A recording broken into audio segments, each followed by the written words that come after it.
ఇవాళ కేంద్ర కేబినెట్ సమావేశం జరగనుంది. భేటీలో పలు కీలక అంశాలపై చర్చించే అవకాశం ఉందని తెలుస్తుంది. ఒకే దేశం ఒకే ఎన్నిక డ్రాఫ్ట్ బిల్లుకు ఆమోదం తెలిపే అవకాశం ఉన్నట్లు భావిస్తున్నారు. జమిలీ ఎన్నికలపై సర్వత్రా చర్చ కొనసాగుతున్న వేళ మంత్రివర్గ సమావేశానికి ప్రాధాన్యత సంతరించుకుంది. ఈ భేటీలో ఎలాంటి నిర్ణయాలు తీసుకుంటారనేది ప్రస్తుతం ఉత్కంఠగా మారింది.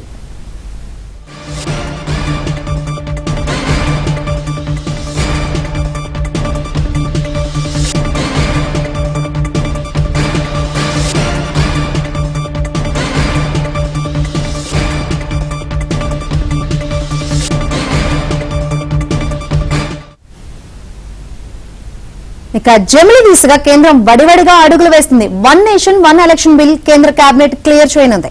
మోదీ కలల ప్రాజెక్టును అమలు చేసేందుకు ప్రయత్నాలు ముమ్మరంగా అడుగులు పడుతున్నాయి. జమిలీతో పాటు ముందస్తుగా పార్లమెంట్, అసెంబ్లీ ఎన్నికలు జరగనున్నాయా? Watch the story.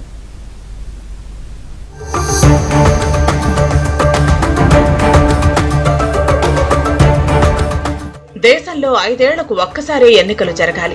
అన్ని అసెంబ్లీలకు, లోక్సభకు ఒకేసారి ఎన్నికలు జరగాలన్నది ప్రధాని నరేంద్ర మోదీ కల. అలా కాకుండా చీటికి మాటికి ఎన్నికలు జరుగుతూ ఉండటం వల్ల అభివృద్ధికి ఎలక్షన్ కోడ్ అడ్డుపడుతోందని ప్రధాని నరేంద్ర మోదీ పదే పదే చెప్పేవారు. అందుకే ఎంతమంది వ్యతిరేకిస్తున్నా ప్రధాన ప్రతిపక్షం కాంగ్రెస్ నో అంటున్నా బిల్లును కేబినెట్ ముందుకు తీసుకురావాలని డిసైడ్ అయ్యారు. వచ్చే సాధారణ ఎన్నికలు జమిలీగానే జరపాలనే వ్యూహంలో మోదీ తలమునకలై ఉన్నారు. తదుపరి ఎన్నికలకు ఇప్పటికే మోదీ కార్యాచరణ ప్రారంభించారని చంద్రబాబు నాయుడు సైతం చెబుతున్నారు. కొద్ది రోజుల కిందట ఢిల్లీలో ఓ మీడియా సంస్థ కార్యక్రమంలో ఈ వ్యాఖ్యలు చేశారు చంద్రబాబు. ఒకే దేశం ఒకే ఎన్నికకు సంబంధించిన ముసాయిదా బిల్లు రూపకల్పనలో కేంద్ర న్యాయశాఖ తలమునకలై ఉంది. एकता के हमारे इन प्रयासों के तहत ही अब हम वन नेशन वन इलेक्शन पर काम कर रहे हैं, जो भारत के लोकतंत्र को मजबूती देगा, जो भारत के संसाधनों का ऑप्टिमम आउटकम देगा और देश विकसित भारत के सपने को पार करने में और नई गति प्राप्त, समृद्धि प्राप्त करेगा. भारत आज one nation one civil code కేంద్ర కేబినెట్ ఆమోదం పొందాక బిల్లును పార్లమెంట్ ముందుకు తీసుకురాబోతున్నారు. ఒకే దేశం ఒకే ఎన్నికకు మాజీ రాష్ట్రపతి రామ్నాథ్ కోవింద్ ఇచ్చిన నివేదికకు గతంలోనే కేంద్ర కేబినెట్ ఆమోదించింది. కోవింద్ నివేదిక ఆధారంగానే బిల్లు రూపొందుతోంది. బిల్లుపై దేశవ్యాప్తంగా విస్తృత చర్చ జరగాలని ప్రధాని నరేంద్ర మోదీ భావిస్తున్నారు. ప్రజల నుంచి పెద్ద ఎత్తున మద్దతు లభిస్తుందని బీజేపీ నాయకత్వం సైతం భావిస్తోంది. పార్లమెంట్లో రాజ్యాంగ సవరణలకు కూటమికి అవసరమైన సంఖ్యాబలం లేకపోయినా ముందుకే వెళ్లాలంటున్నారు ప్రధాని మోదీ. మొత్తం 47 పార్టీల్లో జమిలీకి 32 పార్టీలు చేకొట్టాయి. కేవలం 13 పార్టీలే వ్యతిరేకిస్తున్నాయి. 2 పార్టీలు ఎటూ తేల్చుకోలేకపోతున్నాయి. ప్రధాన ప్రతిపక్షం కాంగ్రెస్ మాత్రం జమిలీ ఎన్నికలు వద్దంటే వద్దంటోంది.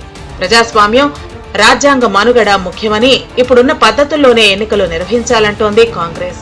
The Congress Party and the UDF accept the diversity of India. We accept the multiple languages, the multiple traditions, the different histories, the different expressions of all our people. The BJP wants to impose one history, one nation, one language on the people of India. How can you come to the people of Kerala or the people of Tamil Nadu or the people of Bengal and say there is going to be one language?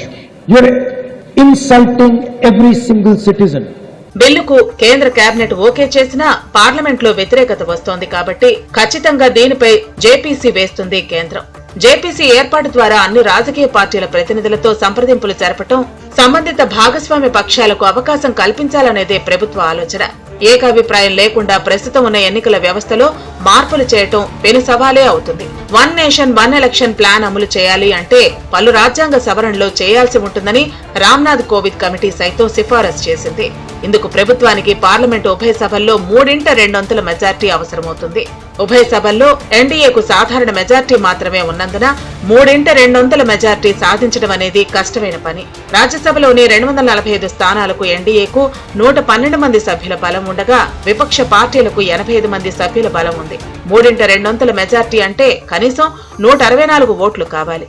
లోక్సభలో మొత్తం 545 స్థానాల్లో ఎన్డీఏకు 292 స్థానాలున్నాయి. 3/2 మెజార్టీకి 364 ఓట్లు అవసరం. అయితే అప్పుడు voting కు హాజరైన సభ్యుల సంఖ్య ఆధారంగా మెజార్టీ లెక్కలు మారతాయి. జమిలీ ఎన్నికలు వచ్చినా వాటిని 2029లోనే జరపాలంటున్నాయి తెలుగుదేశం లాంటి పార్టీ. మరి 2 ఏళ్ల ముందు అంటే 2027లో అయితే వద్దని స్పష్టం చేసింది. 5 ఏళ్లలో 3-4 నెలలు ఎన్నికలకు తీసేసినా మిగతా సమయం అంతా అభివృద్ధి, దేశ ప్రగతిపై దృష్టి పెట్టాలని మోదీ చెప్పారు. ప్రతి 4-5 రాష్ట్రాల్లో ఎన్నికలు జరుగుతున్నందుకు కోడ్ వస్తోందని, దీనివల్ల ఎలాంటి మేజర్ ప్రాజెక్టులు చేపట్టలేకపోతున్నామన్నది మోదీ వాదన. 1952 నుంచి 1967 వరకు 1 నేషన్ 1 ఎలక్షన్ అమలైందని గుర్తు చేశారు. దేశం కోసం రాజకీయ పార్టీలన్నీ సొంత ఎజెండాలను పక్కన పెట్టి కలిసి రావాలని పిలుపునిచ్చారు ప్రధాని మోదీ.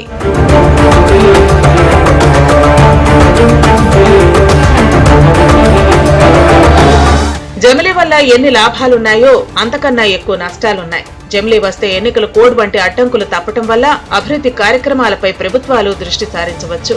ఎన్నికల వ్యయం, సిబ్బంది వినియోగం, నిర్వహణ భారం తగ్గుతుంది. ఓటింగ్ శాతం పెరుగుతుంది. ఒకేసారి ఎన్నికల నిర్వహణతో ఓటు వేయడానికి ప్రజలు తరచూ వేరే ప్రాంతాలకు వెళ్లాల్సిన అవసరం ఉండదు. ఉత్పాదకత పెరుగుతుంది. రాజకీయ పార్టీలు సైతం ఖర్చులు తగ్గించుకోవచ్చు. ఇక నష్టాల విషయానికి వస్తే భారత్ వంటి అత్యధిక జనాభా కలిగిన దేశంలో ఒకేసారి ఎన్నికలు కష్టం. పారదర్శకతపై అనుమానాలు కలగచ్చు. గడువులోపే ప్రభుత్వాలు పడిపోతే జమిలీ లక్ష్యమే దెబ్బతింటుంది. అవిశ్వాసం ఎదుర్కొనే ప్రభుత్వాల విషయంలోనూ ఇది జరగచ్చు. జమిలీ ఎన్నికల వల్ల ప్రాంతీయ పార్టీ ప్రభావం తగ్గుతుంది. స్థానిక సమస్యలు మరుగున పడిపోతాయి.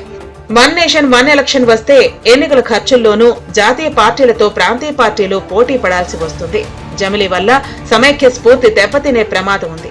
లోక్సభ ఎన్నికల్లో బీజేపీ అనుకున్న ఫలితాలు రాలేదు. ఈ క్రమంలోనే ప్రధాని మోదీ, హోంమంత్రి అమిత్ షా సహా ఆ పార్టీ నేతలు జమిలీ ఎన్నికల నిర్వహణకు పట్టుబడుతున్నారు.